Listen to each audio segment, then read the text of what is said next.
Selamat pagi anak-anak ibu, namo buddhaya. Nah, hari ini kita bertemu lagi walau dalam keadaan pandemi. Nah, kita belajar dari rumah lewat video ini. Masuk kepada pembelajaran tema 4, hidup bersih dan sehat, subtema 1, hidup bersih dan sehat di rumah. Nah, jangan lupa tetap ikuti protokol kesehatan. Sebelum kita belajar, kita harus mengetahui dulu tujuan pembelajaran kita pada saat hari ini. Tujuan pembelajaran kita hari ini adalah siswa dapat menunjukkan persatuan dalam keberagaman di rumah dan manfaat hidup bersatu. Dan siswa dapat mengetahui tentang lingkungan rumah yang bersih dan lingkungan tidak sehat. Siswa juga dapat memahami ruas garis pada bangun datar, menentukan banyak sisi, sudut, dan titik sudut pada bangun datar. Siswa juga dapat mengenal pola irama sederhana melalui lagu anak, menyanyikan lagu sesuai dengan kuat lemahnya dada. Siswa dapat menjelaskan prosedur bergerak secara seimbang, dominan statis dalam rangka pengembangan kebugaran jasmani melalui permainan sederhana dan atau tradisional secara benar.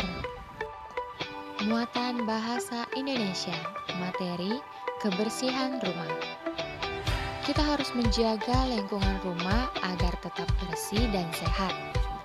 Lingkungan yang tidak bersih dapat mengundang penyakit. Daftar kata-kata yang berkaitan dengan lingkungan rumah yang bersih. Kosakata dapat diartikan sebagai daftar kata-kata. Nah, berikut contoh kosakata mengenai lingkungan rumah yang bersih. Bersih artinya bebas dari kotoran. Sehat artinya keadaan saat kondisi tubuh bebas dari penyakit. 3. Penyakit artinya gangguan kesehatan. Kamu juga dapat mengetahui lebih banyak lagi macam-macam kosakata yang berkaitan dengan lingkungan rumah yang bersih. Selanjutnya, kita akan belajar muatan PPKN mengenai materi persatuan dalam keberagaman. Nah, banyak kegiatan yang dapat kamu lakukan bersama anggota keluarga di rumah untuk dapat mempererat persatuan.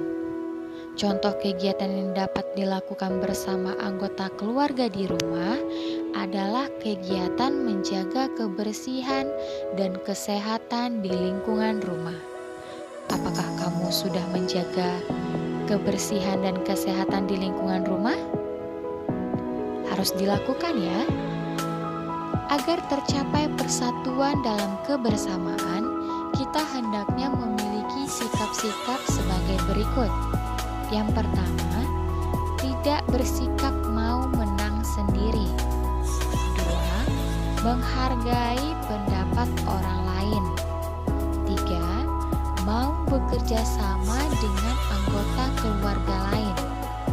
4. Mau mengakui kesalahan dan meminta maaf. 5. Mau memaafkan kesalahan orang lain. Nah, menjaga kebersihan lingkungan rumah merupakan tanggung jawab semua anggota keluarga. Bukan hanya ayah saja, bukan hanya ibu saja, tetapi semua anggota keluarga yang ada di rumah. Rumah yang bersih dapat membuat semua anggota keluarga menjadi sehat dan nyaman. Selanjutnya, muatan matematika mengenai bangun datar.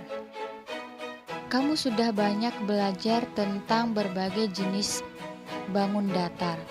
Contoh bangun datar seperti persegi, persegi panjang, segitiga, dan masih banyak lagi yang harus kamu ketahui. Nah, dari masing-masing bangun datar ini terdapat ruas garis. Apa itu ruas garis? Ruas garis adalah sisi yang menghubungkan masing-masing ruas garis sehingga membentuk suatu bangun datar tertentu. Coba kamu perhatikan kelompok bangun datar berikut. Ada persegi panjang, belah ketupat, jajar genjang, dan segi empat. Dari masing-masing bangun datar tersebut, terdapat 4 ruas garis. Jadi, bangun datar dapat memiliki 4 sisi. Lalu perhatikan contoh yang kedua. Ada masing-masing berbagai jenis segitiga.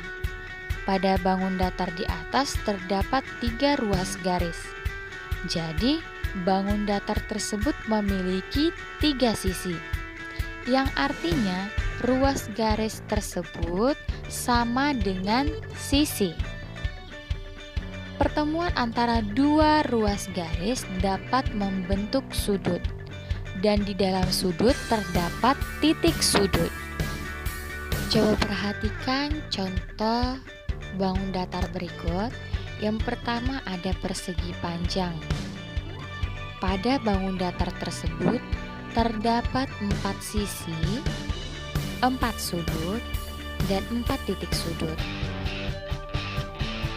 Sedangkan bangun datar segitiga terdapat 3 sisi, 3 sudut, dan 3 titik sudut. Jadi masing-masing jumlahnya sama. Selanjutnya kita akan belajar muatan SBDP tentang materi pola irama.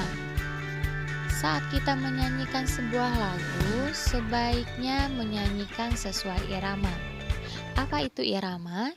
Irama adalah panjang pendeknya nada pada lagu. Panjang dan pendek nada dapat dihitung menggunakan ketukan.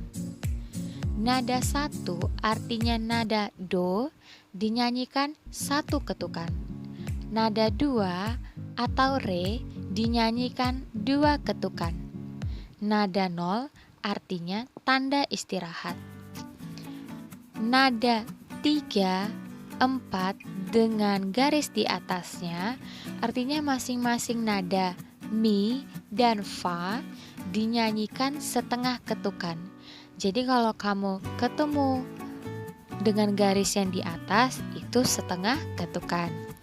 Ada lagi nada 2 titik 0 dengan garis di atas 0 artinya nada re dinyanyikan 1 setengah ketukan. Dan nada 1 0 dengan garis di atasnya artinya nada do dinyanyikan setengah ketukan. Yang nolnya tadi artinya tanda istirahat ya. Nah, irama dapat dibuat dengan ketukan yang berbeda. Ketukan tersebut dinamakan birama. Misalnya birama 2/4. Artinya tiap birama terdiri atas 2 ketukan. Jika kamu ketemu 3/4 artinya biramanya terdiri dari 3 ketukan. Ada tekanan kuat dan ada tekanan yang lemah. Ketukan pada setiap birama lebih kuat daripada ketukan berikutnya pada sebuah lagu. Yang terakhir kita akan belajar muatan PJOK tentang materi prosedur gerak mengenai lompat. Lompat merupakan salah satu nomor olahraga dari atletik. Lompat adalah melakukan gerak dengan mengangkat kaki ke depan, ke bawah dan ke atas, dan dengan cepat menurunkannya kembali.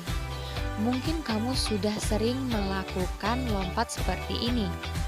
Macam-macam lompat terdiri dari lompat tinggi, lompat gala, lompat jangkit, lompat jauh.